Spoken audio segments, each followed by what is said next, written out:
we want to be able to do things open-heartedly and freely without expectation. And we're really privileged to receive these keys and these teachings. And it's very important to acknowledge that, because we're learning the way to reach happiness, but we either don't do them or we're like Eeyore from Winnie the Pooh. If I have to. So, Eeyore, and this is all stolen from Lemon Jessie. Eeyore, I'd like to say I'm not clever, but Eeyore is the opposite of joyful effort. You know, he needs an attitude adjustment. His name is, and I didn't get this, probably everybody else knows this but me, but his name is onomatopoetic for the noise a donkey makes when he's protesting any kind of, pulling or pushing or trying to get him to do anything. Eeyore. Well, that would be the English version, though, yeah. I think. So, so don't be Eeyore.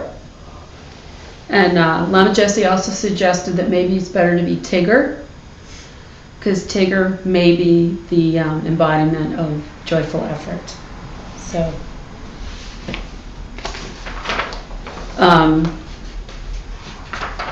So joyful effort acts to create positive momentum in us. It's the opposite of inertia. And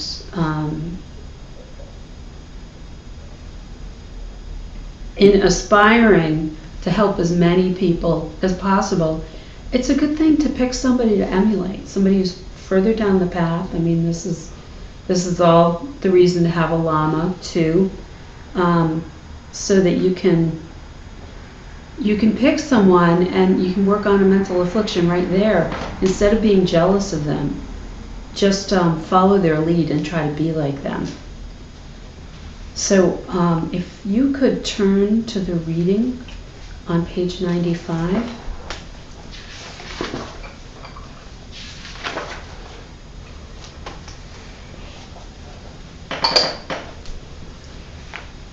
Craig, do you have it? Mm-hmm. Can you read the verse? Sure. Since they have stopped bad deeds, they feel no pain, and because they are wise, there's no dislike. This is due to the fact that thinking of things the wrong way and doing negative deeds harm the body and mind. So this refers to what we talked about in the last class. Bodhisattvas giving away their bodies, their arms and limbs. High Bodhisattvas can give, as we talked about, their own flesh and be happy about it because they're not afflicted. In fact, you must be happy about it, otherwise you're not ready to do it. If you do it begrudgingly, that's not a good thing. And some Bodhisattvas don't feel pain because they've reached a point where they've stopped each and every bad deed, so they're not generating bad karma. And they're wise enough to know when they're ready to do such an act, and who to do it for too. Well, actually, I shouldn't say that, because it's supposed to be given if somebody asks you, say, for your eyeball. You're supposed to give it unattachedly. But again, in the story from last week that Craig finished for me correctly, is that if you're a bodhisattva and somebody asks for your eye and they destroy it in front of you instead of, using it for something, and they're doing something to cause bad karma for themselves, then you wouldn't go ahead and give them the other one, because they're only hurting themselves with it. So,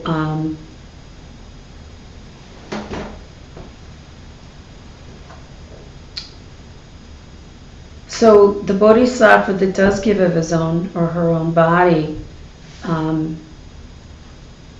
and does so wisely, feels no pain, mental or physical, and it's because harmful deeds which they have ceased are what cause us to feel pain.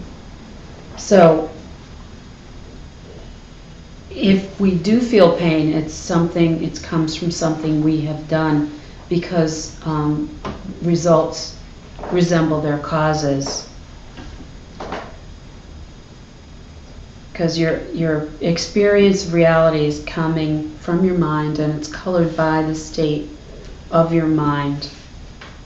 And what we put in our minds is affected by our motivation. And if we're paying no attention to our bodhicitta motivation, we may put some pretty crummy stuff in front of our minds. This is what's so important about joyful effort. It affects the karma we create directly. It is motivation in action. So, could having your arm cut off be perceived by your mind to be neutral or even blissful? Is it possible? I think so, but what do you guys think? Do you think it's possible? What? They need to work on that. Yeah. You're a very high practitioner. Very high practitioner, yeah. What's the name of that king? Kalinka, Is that the one who cut him up? who was cut up? No, you cut it. He cut up the Buddha, right? Oh, right. Yeah, King Kalinka. Yeah, he was the cutter, not the cuttee. So, can you go to question 1? Janet, do you have it handy? Bonnie, you got it? Okay. Explain the reason why bodhisattvas with great compassion feel no physical pain or mental suffering over giving away even their own bodies. So, to go on about what I was saying with what I was saying before, because bodhisattvas have stopped every bad deed, they're no longer generating the bad karma associated with those bad deeds. Therefore, they feel no pain or suffering. They are wise and know when to give their bodies away.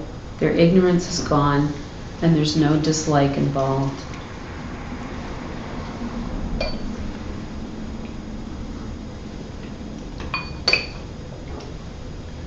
Janet, do you have the questions out now? Mm-hmm. Can you read question 2?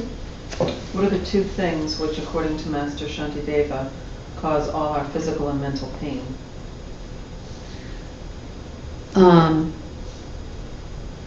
The first is thinking of things in the wrong way, wrong worldview. Seeing self-existence in any other object or the self, that we are inherently me, or that the chair is inherently comfortable or uncomfortable. Seeing those things as unchanging. Because we're changing things, we have no inherent qualities. So it's not true, it's not possible that you know, if you have a little voice in your head that says I'm inherently bad, it's not possible. Or inherently good. Well, we won't talk about that, because I think if you are a high enough practitioner and you reach the DPE and then go on to enlightenment, but then you're not you, you're a Buddha. So our mind is empty of being any other way than changing, which is why we can become Buddhas. To date, though, the karma cam is still on. It's on for me. It's always on. You all may be super secret Buddhas. We're only here in class to help me get enlightened through the merit of teaching. That may be the case. I don't know. But if we say something bad about someone and they don't hear us, is it a bad deed? Yeah. Mm-hmm. Yes, it is. So, because even if we think nasty thoughts about another, that counts as well. And those are the ones, the outward acts, I think that you can most people can get a handle on those with so much effort. But the mental ones, for me, difficult. Very difficult, the thoughts. And I'm always astounded by, like, where did that come from in my mind? So, again, though, the noting of the thought, instead of just going down that, rail with that thought train, the noticing of the thoughts is a very good thing that should be acknowledged, and you can even dedicate. So, the reason the thoughts are very, very bad is that if you think it enough times, it can come out easily in actions, because thoughts dictate our actions. So naturally the karma thing would flow from that.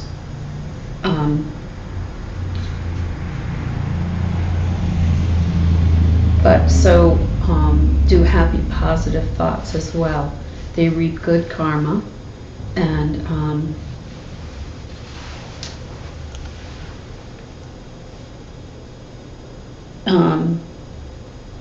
any little good thought can cause good karma.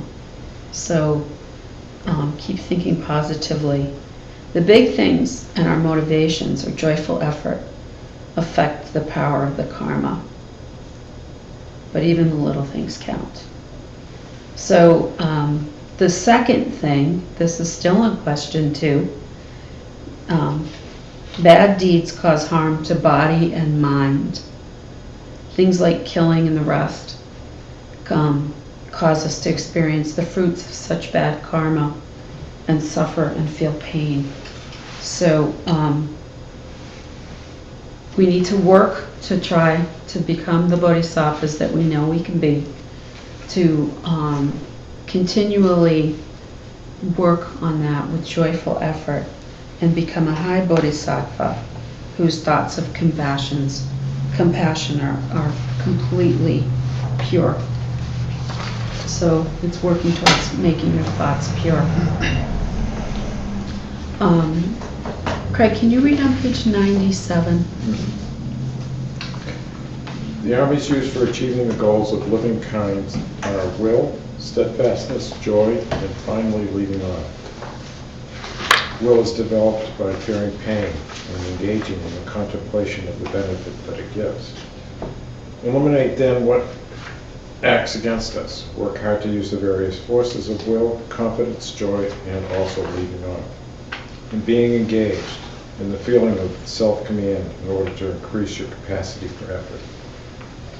So this goes on for question 3, and it asks us to name and describe the 4 forces used to smash the things that work against effort aimed at helping all beings.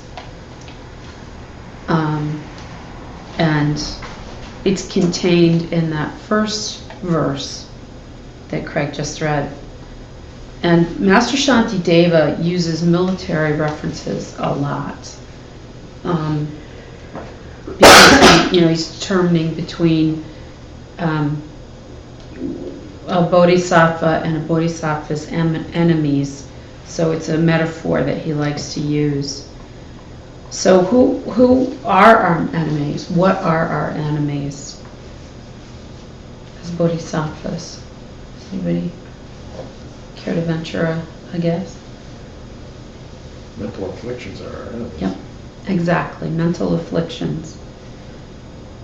So selfishness, pride, anger, ignorance, and so on.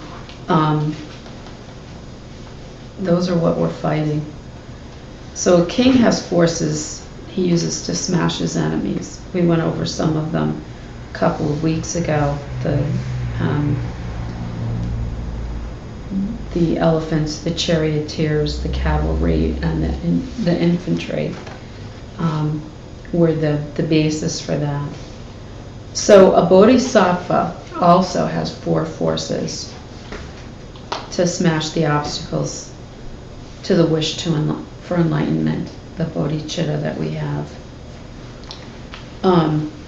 So what they are antidotes to Eeyorness, is the way I like to put it. Although Eeyore was actually very sweet and came through in the end, so not putting down Eeyore. He just had a little bit of a bad attitude. So the first one of these 4 forces used by Bodhisattva is the force of willpower. And after one contemplates the laws of cause and effect, one can develop the strong understanding of what to give up and what to take up, and an inspiration to do so. So, we need to say, I will do it. I will do it by myself if necessary. And I'll be happy with it, or at least content.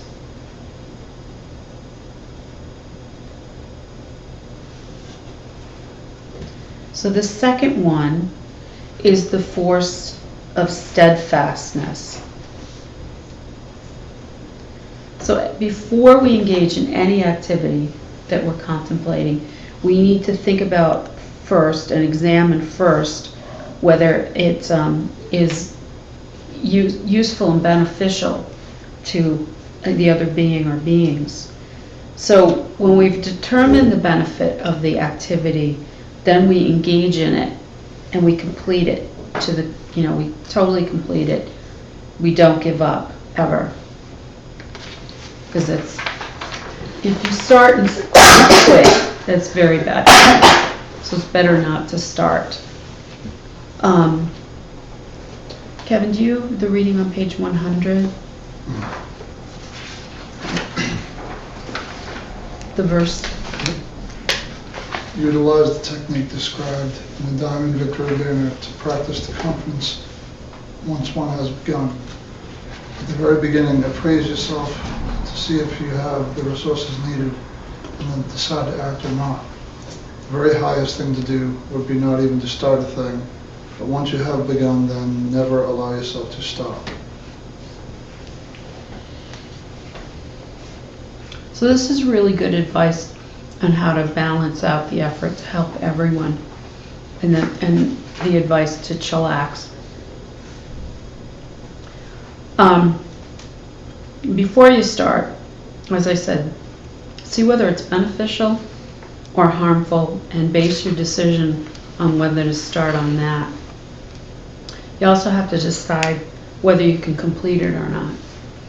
If it's beneficial, then start it with joyful effort and enthusiasm. But don't stop until you're done.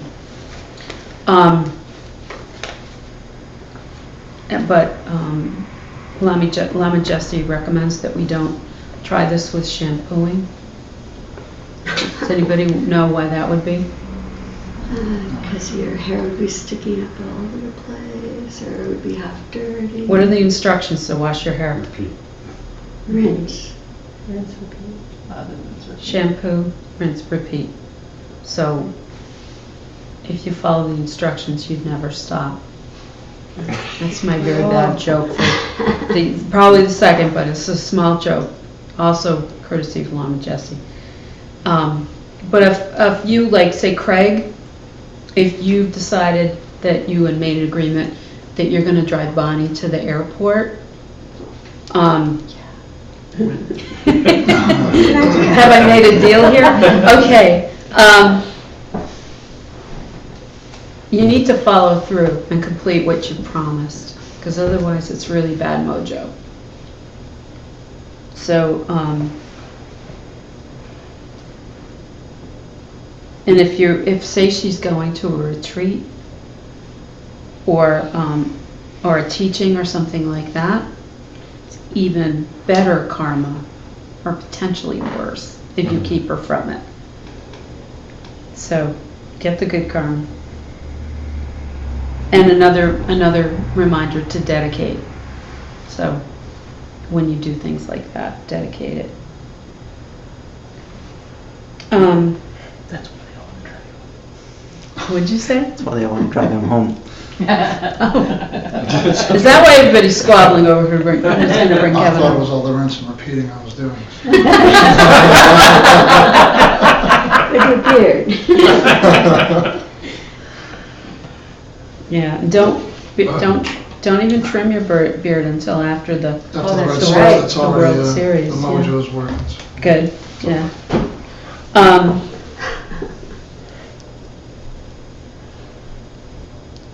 So the third force is force of joy. And that is taking total delight in practice and feeling like it's engrossing play. Just feeling like a child, like you're completely drawn in by it and don't want to get out. So it's possibly the most powerful of the four. So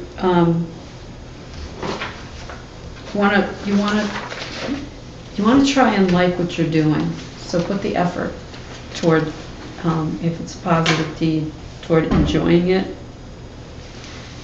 And say something like, you have it on your list to do some yoga. Big on the yoga for people, very helpful. What you want to do is to aim small, like try 5 minutes in the morning, and then maybe repeat it later in the day if you can. Because if an hour's not appealing to you or going to a class, you can always, get a DVD. They're readily available, and or just learn a few poses and do them. A few poses or stretches or sun salutations, and then you can build up. So make it play. And what we want to do is to develop insatiability for all of our practices, all of our positive efforts to help other beings. And think of addictions and how all that they entail. That's insatiability right there. So what we want to do is to become a virtue addict. Okay, the fourth one is the fourth, this is a good one, force of leaving off. So Master Shantideva advises us to take a rest. And it's something we do after we've worked to a point where our mind and our body are tired, and we need to stop for a good rest. So we're advised to do that by a very high holy master.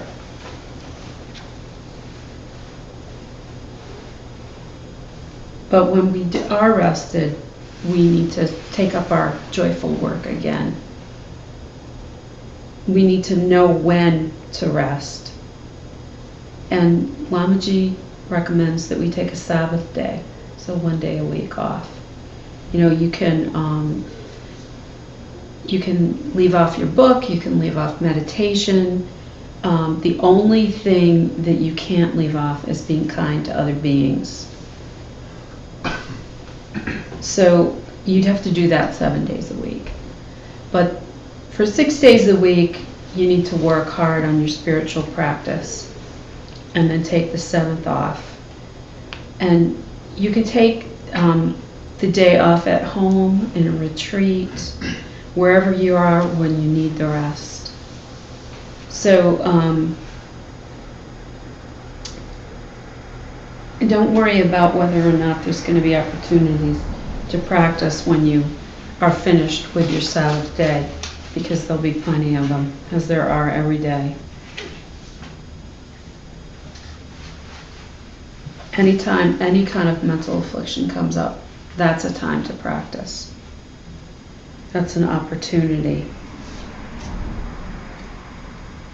And something to do on your Sabbath, one thing that you could do is leave off email, phone, texting, television, radio, all electronics and media.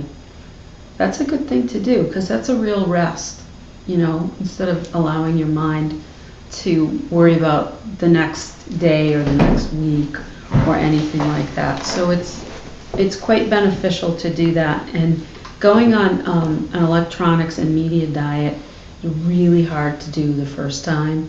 But then when you realize what a relief it is, it gets easier. And in fact, it can lead to checking your phone and email less and being less reliant on them, because you either people will know that you're not responding like you were, and it can simplify your life a little bit to be a little less available to other beings.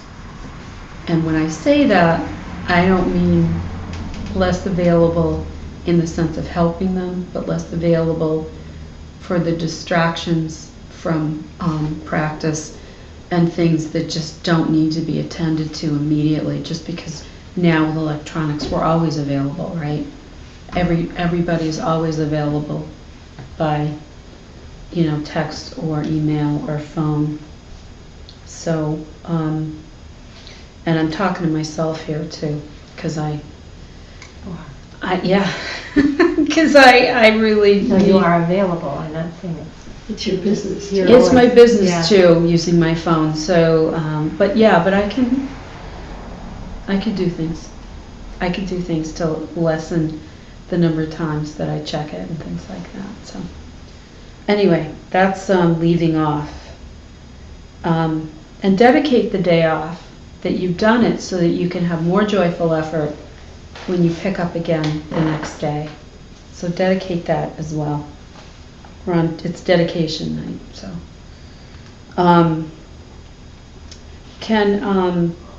Diana, do you have page 99 handy? I'm going back. going back. And you want me to read Geshe Michael's words?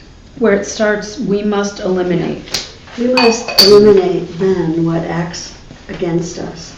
One tendency of not engaging in some good activity, even though we see that we are capable of accomplishing it, and another tendency of feeling incapable of thinking to ourselves, how could I ever do that?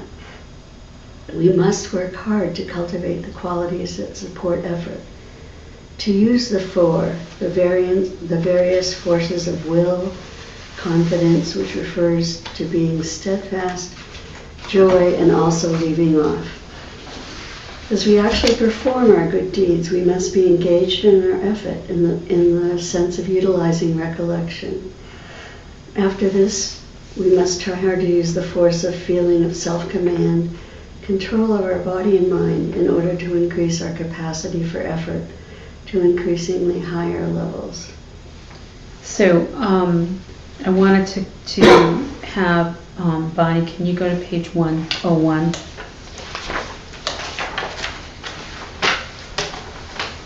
And it's the indented paragraph.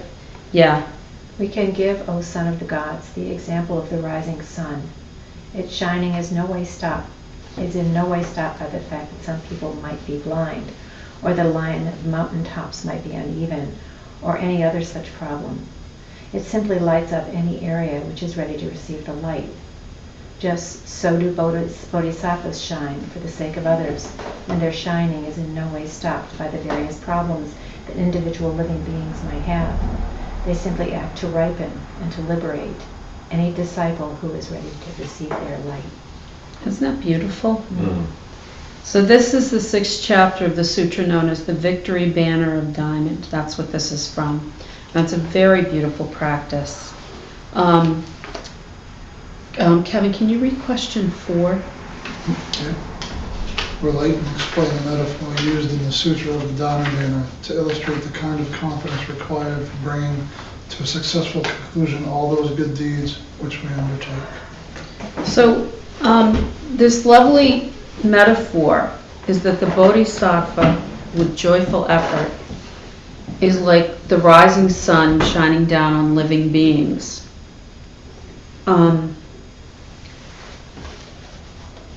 So the sun, as it does, and we know this very well on Cape Ann, it moves across the sky, and those that enjoy it are going outside and going to the beach and really getting the benefit of the beautiful clear skies that we have sometimes, year-round even. So some people don't necessarily go seek it, but they can accept the warmth and the light of the sun. And other ones may go undercover, go inside, and just avoid it.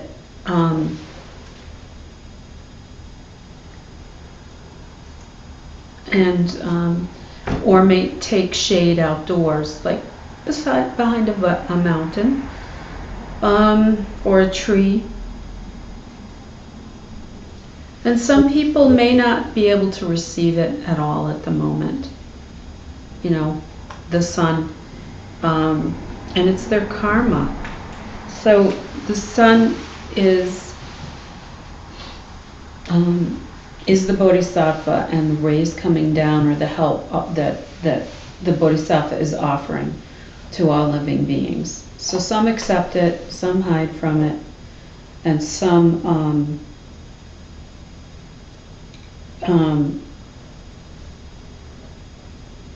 well, I guess that covers everybody, the ones that accept it and the ones that don't take it in. But it's their karma, it's not yours. So we need to keep shining, keep trying, whether it's received well or not. And it makes me think of His Holiness, the Dalai Lama, and his relationship with the Chinese, because he's got an indomitable spirit, and he does not hate the Chinese for what they've done to his people, to his homeland, or because of the fact that he's been in exile most of his life. He keeps smiling and respecting them, not a hint of sarcasm, and is willing to talk to them, I know. But they don't want it. As far as my understanding is that he will talk to them, but they don't want to talk to him. So he's a true high practitioner of a bodhisattva, truly. Diana, can you go to page 102? Sure.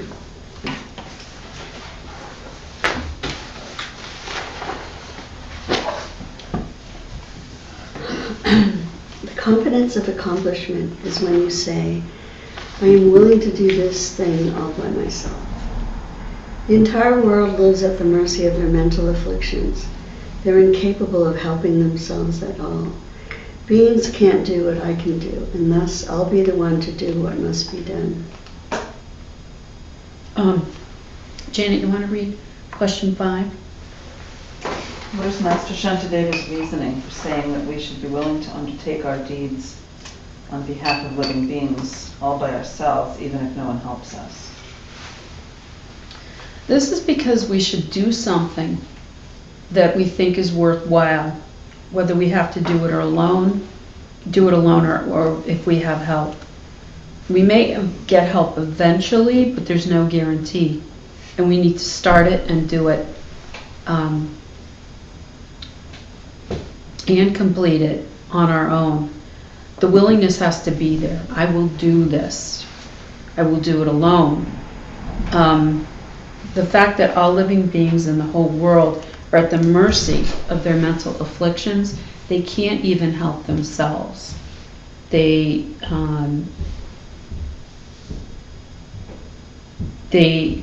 Apparently they don't have the karma for it as yet. But they're not going to do this. They're not going to stop what they're doing and take on a project to help another living being necessarily. So it's up to us. And we need to be willing to do it alone and save the entire world. Because others can't even get out of their own way for themselves. So we need to be able and willing to step it up. And we have a responsibility to do so because of our bodhisattva selves. So we need to be self-starters on these things, on helping others. I have a question. Yeah. At what point are you a bodhisattva? Is it taking vows makes you a bodhisattva, or is it a certain level of understanding or accomplishment, or? I think most people have a moral compass and know what's right and what's wrong. And it's the difference between ignoring something, someone's suffering, or feeling helpless because you feel compassion towards them, or actually doing something to help the person. So bodhisattvas have bodhicitta, and there's two forms. There's the form in the wish, and there's the form in action. So we'll take the person who doesn't care out of the, because they're not bodhisattvas and they're not aspiring to be yet. I'll just say yet for everything like that. And then you get the people that are not acting on their desire to do something because they've got the karma that they can't figure it out of how to help. But a bodhisattva, so that is like the wish for the wish, the wish being bodhicitta,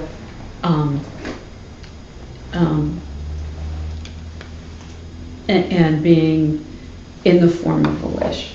So you're wishing that you could help all beings for the sake of all others. You're wishing that you could develop that real motivation. Whereas as a bodhisattva who has the wish in action, and they're actually acting on things. So you can be a bodhisattva even if you only got the wish in the form of a wish. And when they do bodhisattva vow ceremonies, after you've taken class 7 on the bodhisattva vows, you can actually take the vows in the form of a wish. That, am I right here? Yeah, if whoever's giving them offers them that way. If the Lama will give them to you. So you're not taking the vows to keep, but you're wishing that you could take them eventually. So that is what I would say is the beginning. And I kept bodhisattva vows, I think, for 6 months before I took them. That I was writing them in my book and going by them for practice, to see if I really truly felt that I could keep these vows. So does that answer your question? Seems like a broad range of being. So, well, tell me your question again. You want Well, to? is there, what is sort of the definition of a bodhisattva, or where is it, The bodhisattva has the wish to reach total is anyone who enlightenment, has the wish? so that they may help all living beings. And they've taken vows, right? Bodhisattva. Yeah, But there are bodhisattvas out there who've never taken there vows. are. Yeah, I mean, if you've never heard of Mother vows. Teresa, Yeah. etc. Yeah. Okay. Have you taken 7 yet? No. Okay. Where was I? Question 5. Yeah.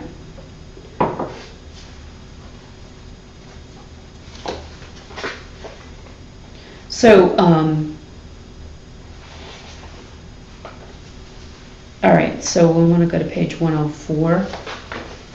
And who can read? Craig, can you read from 104? The verse. If he encounters a snake that's dead already, even a crow can emulate the deeds of the great Garuda.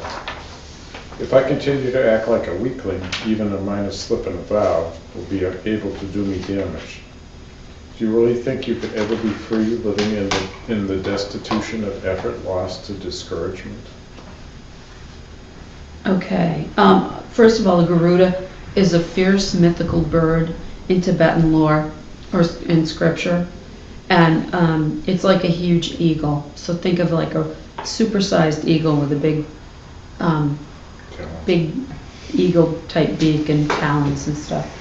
So imagine a little tiny baby crow jumping around a dead snake like, I just killed this, as opposed to this enormous, magnificent, fierce bird.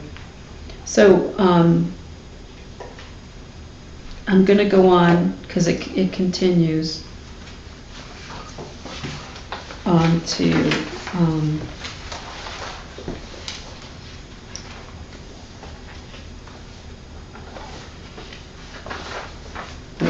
never mind. So, as I said, a little tiny crow can act like a great fierce bird with dead prey. And Master Shanti Deva is telling us basically, don't be a wimp about it. Jump in with both feet with your joyful effort. Because we as bodhisattvas really need to put ourselves in front of real mental afflictions and be as fierce as a Garuda in fighting them. Not wimpy about it at all. We need to apply antidotes strongly, not like any kind of a weakling, not out of, any fearfulness. We need to be like a great Garuda. These are tools on the path that help us change habits of many lifetimes to rehabituate to virtuous activities. So it's, it's very important to study this and to pay heed to it. Effort is great for all of this. It really is, but it has a huge payoff. So,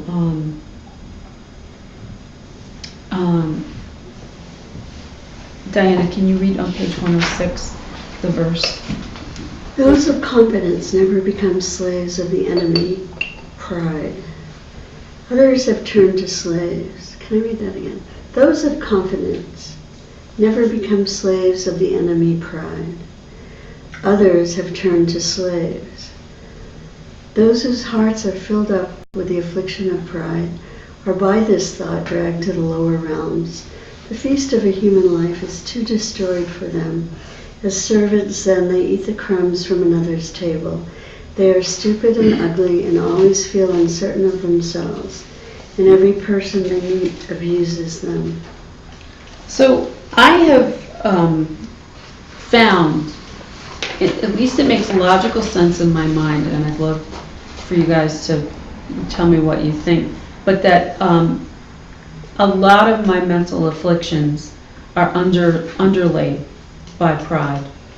So, for instance, anger, like if somebody insults me or does some sort of perceived wrong to me, and I get angry about it, I feel like what's really underneath there is pride, because somebody has, I take affront to something because I self-existently am not like however they described me or put me down. So self-existently, I am not like that, and I am, so much more than that, and me. So I feel like it's my pride that is the reason I would even bother to get angry instead of having compassion for them. And then to go a little further, like underneath the pride, I feel is ignorance. And that's ignorance of the fact that I'm not self-existently anyway. So this is the way I'm seeing it. It starts with ignorance that I have, pride that I have, and then the affront, and then I get angry. So I feel like that really holds true for me, that chain reaction. And what do you guys think? Have you ever thought through what's underlying?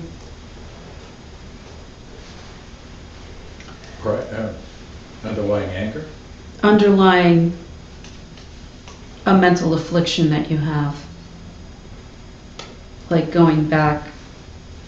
Yeah, it's usually just, it disturbs my self-image, Mm-hmm. pretty much. It's not how I think of myself, and that's usually what gets me upset. And that could be pride, that could be, Mhm.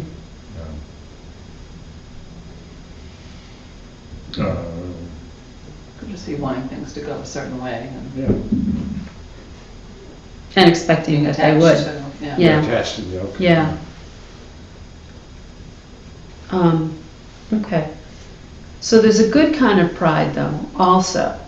And it's belief in yourself, being pleased by your good works, and feeling good about yourself that way, your self-worth related to that, and recognizing the positive changes that you're making.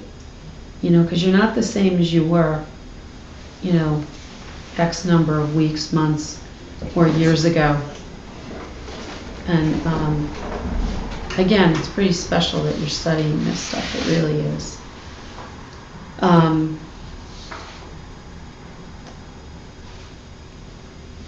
And this kind of pride is the opposite of thinking that you're a bad person.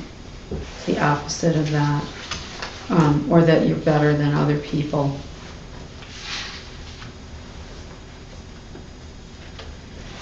And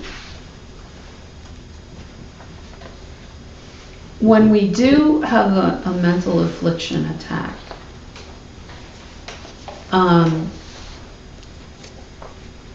our expectation is often that we are going to get from it the opposite of what we actually get. Like, say, when jealousy comes up in a relationship, and you think, well, I'm going to protect what I have with this person, and I'm going to do all these things to make sure to preserve this. And generally, that kind of behavior is the other partner isn't usually so happy about it. Jealousy is not a particularly attractive quality, and so it may create a lot of suffering in the relationship or actually cause it to end. So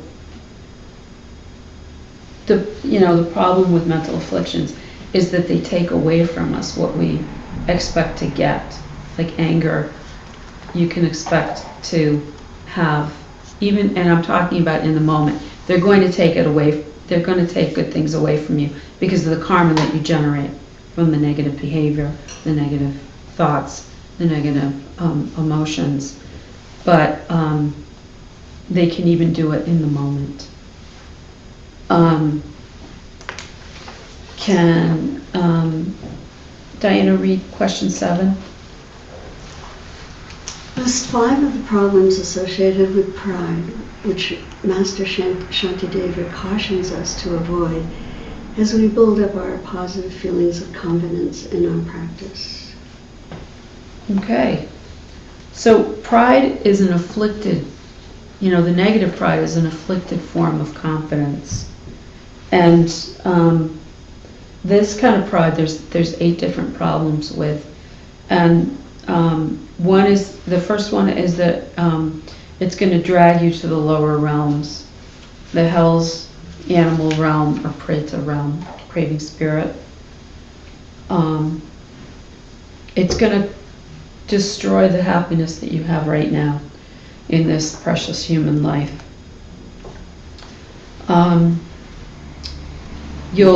It's said that you'll never have enough to eat and you'll live by begging. You will lose your place, your authority, and you'll be at the whims of other beings. And it makes you stupid and lose your intellect.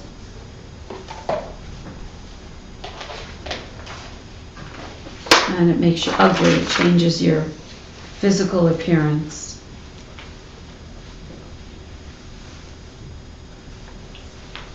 And you'll lose your self-confidence, your nerve, and your belief in yourself.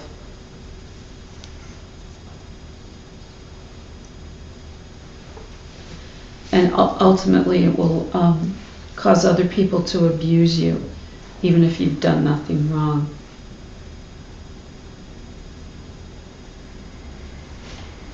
So it's pretty bad stuff.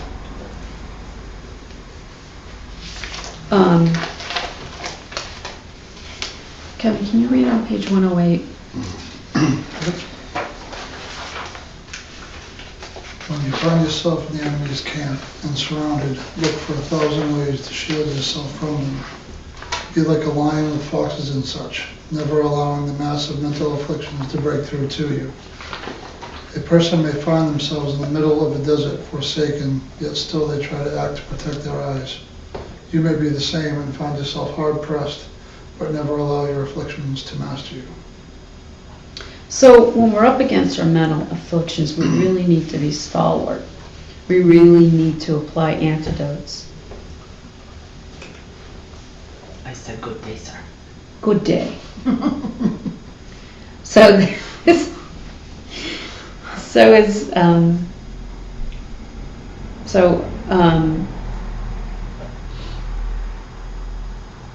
what we have, the reason we have to be stalwart is so that we're not influenced by them. We don't let them seep in and react as a result of our allowing them to influence us.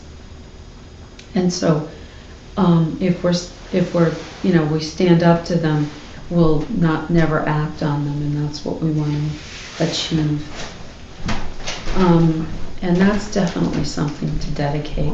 When you feel something come up and you don't act on it, you catch it in the thought before speech or body follow through.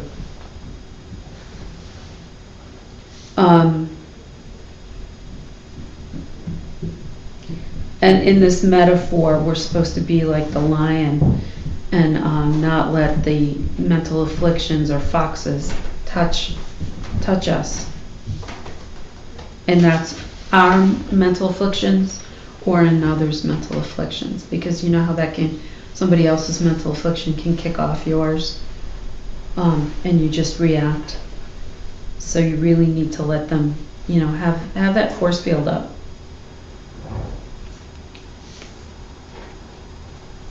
And we should never allow, as this says, allow the mental afflictions to become our master. Never let them ride roughshod over us.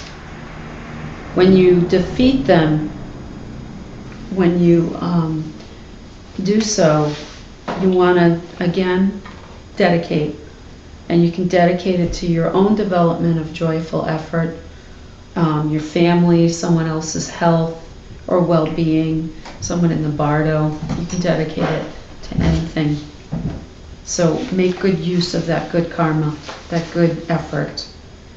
I'm going to have you read on page 110, Bonnie. Could you do that? Sure.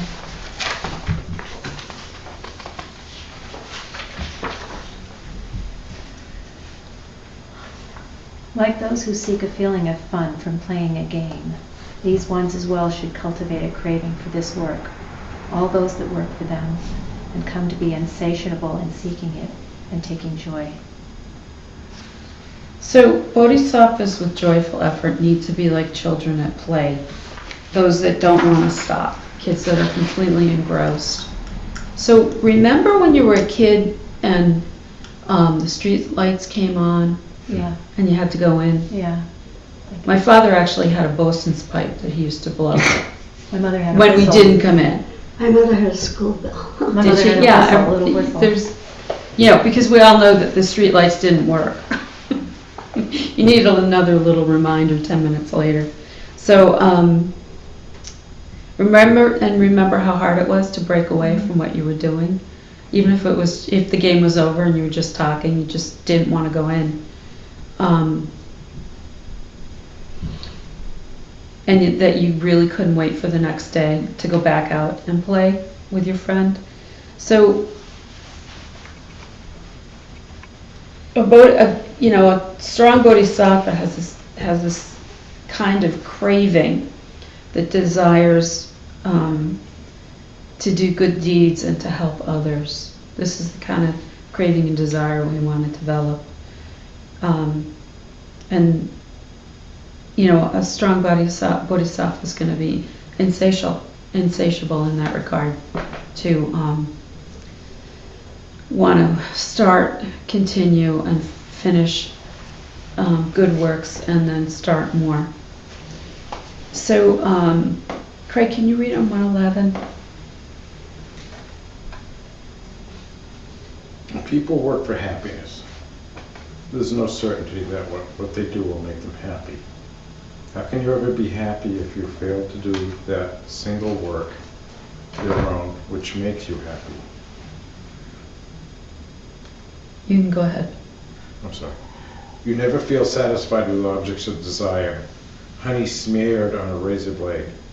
Why, at the same time, you are always content with the sum of merit you have for the happiness of the fruits and peace. Craig, you want to go ahead and read question 8? Sure. Is that accessible for you? Mm-hmm. Relate and explain the metaphor of the razor and the honey. So, this has to do with the attraction to samsaric pleasures, and all regular pleasures, dead-end pleasures in our lives are samsaric pleasures. So,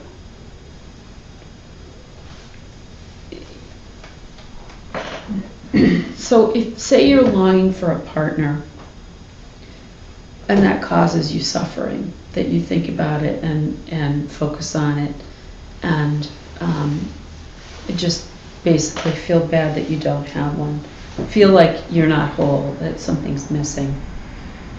What you want to work toward is to just be happy with one or without one. So don't let that touch your happiness. That, of course, people in relationships are often very joyful, and it's a wonderful thing, but we need to be whole on our own, and stop desiring things that will eventually disappoint us. Because in a relationship, and I know there's happy people in happy relationships in this room, so I'll tread lightly, but relationships are eventually going to let us down. Whether it's we break up, we get divorced, or we have a long life together, and then one of the partners dies. So we're always going to be separated eventually by death or something else.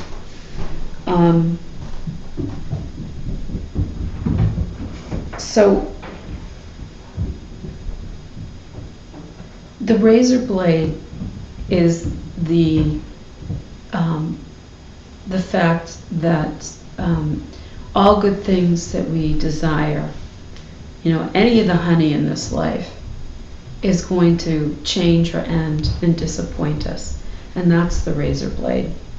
So, the honey is sensual pleasure and desire, things that are dead ends to us, fun on the way, but eventually a dead end.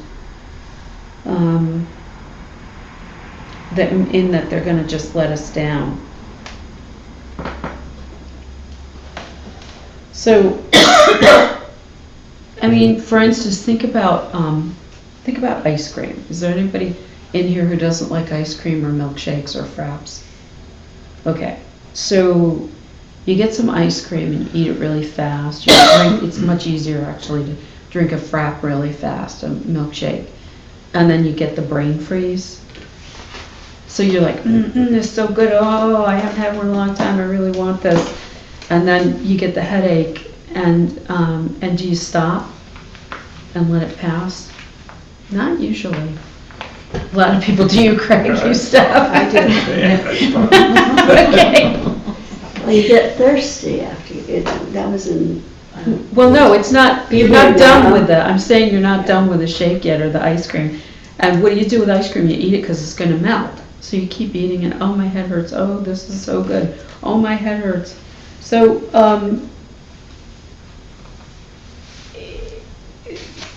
this is kind of the point of samsaric, I'm making about samsaric pleasures, that even while they cause us pain, we still want them. And we, so we still want more of the ice cream, we still want more of the shake, we still want more of, we want a new car, which will cause us suffering when it gets first scratched and will eventually break down and be useless to us. And anything like that, you know, the new computer is eventually going to crash.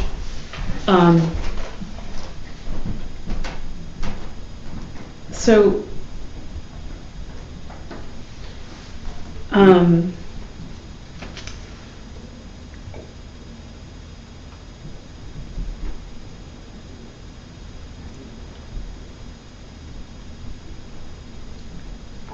the best way to make yourself happy eventually and in the moment is to serve other people. And one of the best ways to have a good relationship is to respect other people's relationships. And one of the best ways to find a relationship is to serve others, and particularly people that are lonely. It's, you know, karmically, that's what will bring, they say, will bring you a partner. So everything is destined to let us down eventually, except our practice. So this is what we want to do. We want to become a child at play who is a virtue addict. So visualize that. And this is because all unhappiness comes from serving others, and all happiness comes from serving others, and all unhappiness comes from thinking of ourselves. And that's from the Buddha. Janet, can you read on page 113? Think of the blade of a sword that's thrust in your direction during a duel with an enemy seasoned in war. In just this way, you must evade the sword of afflictions and seek to deliver a death blow to these foes. Imagine yourself in battle. Your sword slips from your hand. You race in fear to take it up again. And if the blade of recollection should slip away, recall the terrors of hell. Recover it quickly. So as bodhisattvas, we can't let our guard down. You know, we can leave off, but we should always be aware of our mental afflictions. Geshe Michael Roach says that when someone in the room has a mental affliction, everybody is aware of it. And you know how that is, like somebody walks in the room and you know something is going on, something, you know, like you can just feel it in the air. So he says that we're all aware on a very subtle level, at least, of things, of mental afflictions. So it's our job then to hold the line and to remain happy and joyful, and keep our mental afflictions in check. So don't get afflicted. Use your skillful means. You know, all these techniques that Master Shantideva has gone over in these classes on joyful effort. So, and don't be disheartened if you reach a spiritual dry spell, because they happen. You work, and nothing seems to happen at all. You'll get the bump from that work eventually. It will come to you. So don't get discouraged. All the work that you're doing is important, and it adds up. Very important. Kevin, can you read on 116?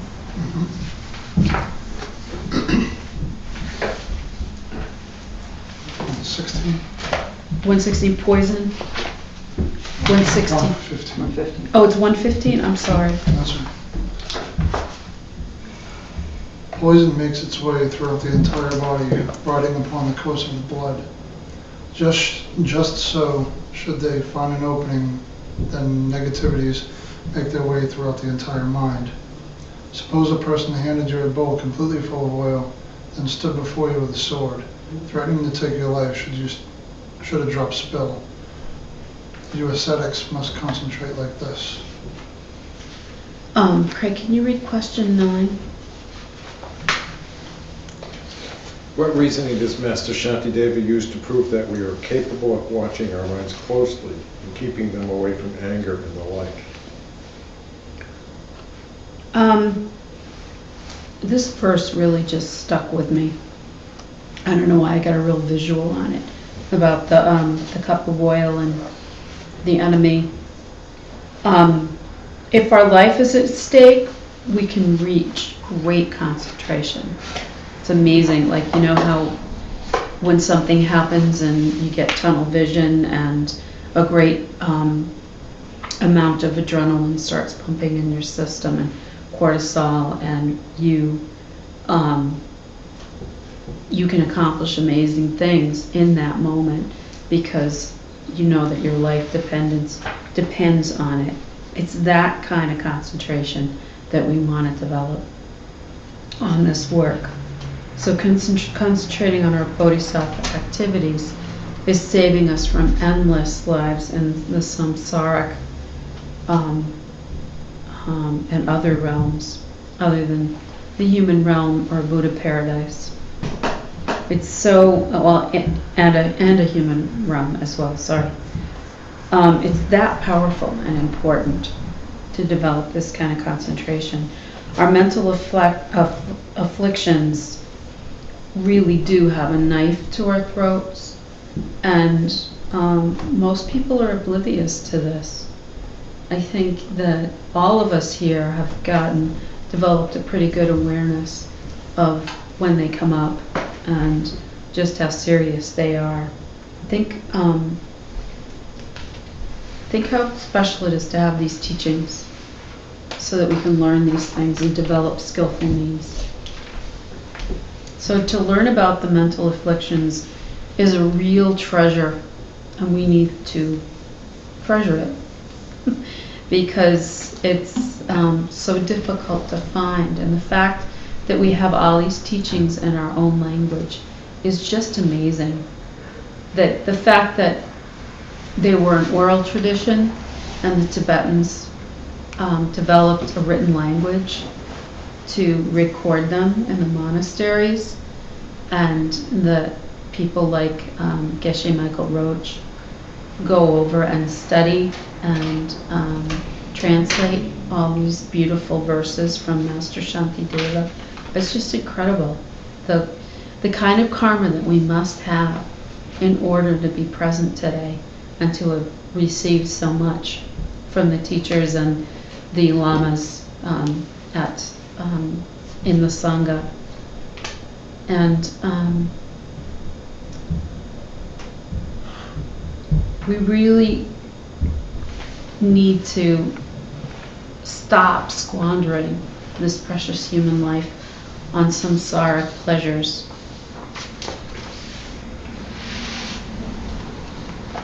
Because we know about the path and the 6 perfections.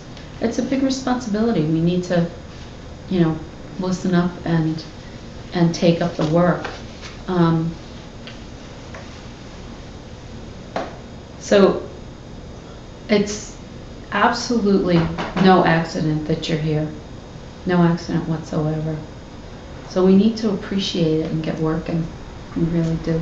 And you guys are working hard in this class, and I really appreciate that very much. All right, so anybody got any questions? We appreciate the fact that you prepared for this class on a hospital bed next to your mother, your mother's hospital bed. Yeah, actually I did. I was actually in a hospital bed sitting because they provided me with one. My mother was in the hospital and didn't get a room till 3 a.m. So they offered me a bed in her room. So, She was, preparing this class. yeah, the next day after 3.5 hours of sleep, I was sitting preparing it. So anyway, enough about me. Any other questions or anything? And my mother was fine. So the meditation assignment for this week is, again, I think it's, who has the homework? I'm not sure I got that right. It's the same. Is it the same on contemplating the, where anger comes from? Okay, great. Are you getting anywhere with that? Has that been interesting and enlightening to continue to do the same? Okay. Well, you know, it says contemplate as well upon the fact that most people do not even worry about where the problems they encounter ultimately come from. So there's an additional. There's an additional, okay. All right. So again, I would like you to do the meditation at least 3 days and try to meditate 5 or 6 total. And I think I covered all the questions. Oh, and this week the other assignment is to take a day off, as long as Marut says. And then if you take a moment and dedicate, put our things down for a moment so we can dedicate and do prayers.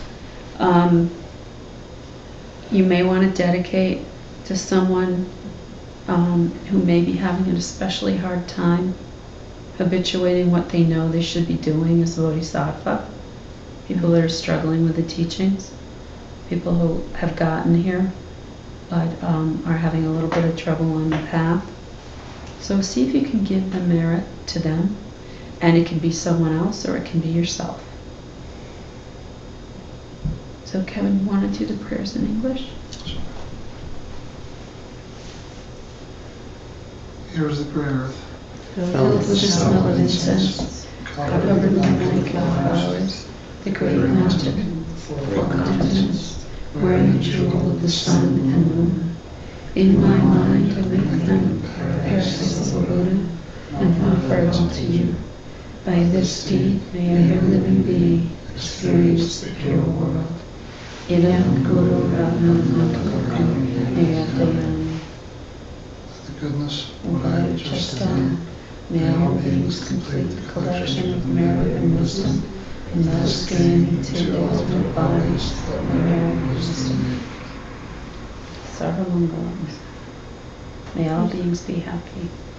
Please teach, please teach, please teach. Please stay, please stay, please stay. Thank you for coming.